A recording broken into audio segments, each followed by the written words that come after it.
నిత్య పూజలివివు నేరిచినను ప్రత్యక్షమైనట్టి పరమాత్మునికి నిత్య పూజలివివో.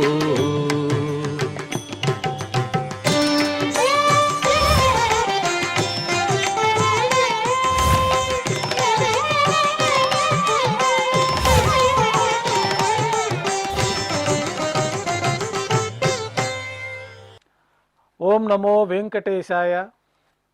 సోమవారము, శ్రీ పరాభవనామ సంవత్సరము, దక్షిణాయనము, గ్రీష్మ ఋతువు, ఆషాఢమాసము, శుక్లపక్షము, త్రయోదశి తిథి, మూలా నక్షత్రము, జూలై 27, 2026.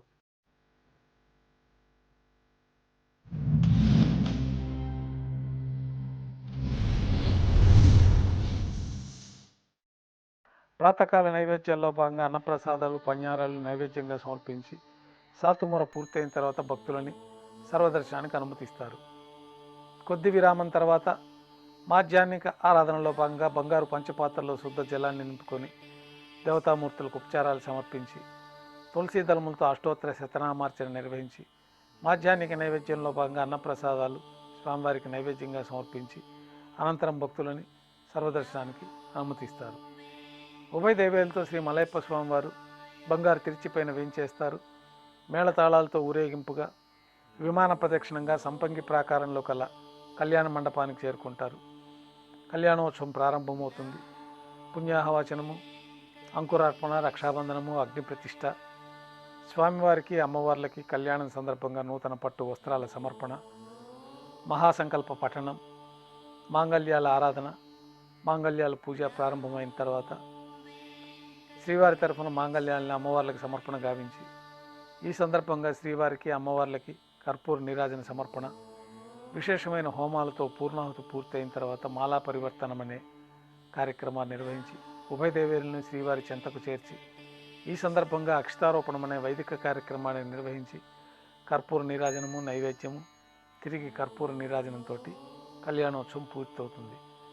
కళ్యాణోత్సవం భక్తుల దర్శనం అనంతరం ఉభయ దేవేలతో శ్రీ మలయప్ప స్వామివారు మేళతాళాలతో ఊరేగింపుగా ధ్వజస్తంభం వద్ద కల అద్దాల మండపానికి చేరుకుంటారు. అక్కడ వేద పారాయణ నడుమ ఊంజలి సేవ నిర్వహించి కర్పూర నీరాజన సమర్పణతోటి ఊంజలి సేవ పూర్తవుతుంది. ఉభయ దేవేలతో శ్రీ మలయప్ప స్వామివారు మేళతాళాలతో ఊరేగింపుగా ఆలయం వెలుపల కల వైభవోత్సవ మండపానికి చేరుకుంటారు.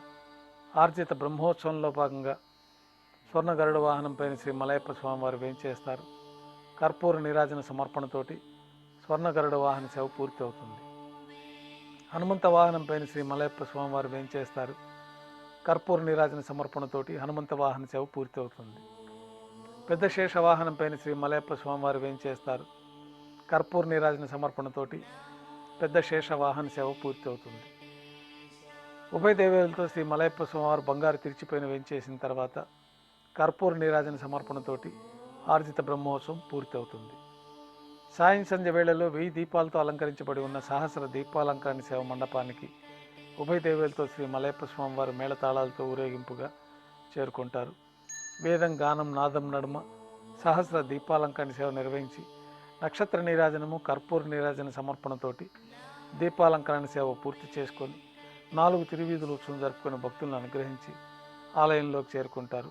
బంగారు వాకిల్లో ఉభయ దేవేలతో శ్రీ మలయప్ప స్వామివారికి నైవేద్యం సమర్పించి గర్భాలయంలో వేంచేస్తారు. వెంటనే రాత్రి తోమాల సేవ ప్రారంభమవుతుంది. ఉదయం సమర్పించిన పుష్పమాలికలన్నీ సళ్ళింపు చేసుకొని గర్భాలయాన్ని శుద్ధి చేసుకొని బంగారు పంచపాత్రలో శుద్ధ తోయాన్ని నింపుకొని శ్రీవైకానస భగవత్ శాస్త్రోక్తమైన విధానంలో మూలమూర్తికి, ఉత్సవమూర్తులకి ఉపచారాలు సమర్పించి కొత్త పుష్పమాలికలతోటి మూలమూర్తికి, ఉత్సవమూర్తులకి అలంకరణ జరిపి చతుర్వేద మంత్రాలతో మంత్రపుష్పాన్ని సమర్పించి నక్షత్ర నీరాజనము, కర్పూర నీరాజన సమర్పణతోటి రాత్రి తోమాల సేవ పూర్తవుతుంది. అష్టోత్తర శతనామాలతో అర్చన నిర్వహించి రాత్రి నైవేద్యంలో భాగంగా అన్నప్రసాదాలు, పణ్యారాలు నైవేద్యంగా సమర్పించి తిరువీసిన నైవేద్యం పూర్తయిన తర్వాత భక్తులని సర్వదర్శనానికి అనుమతిస్తారు.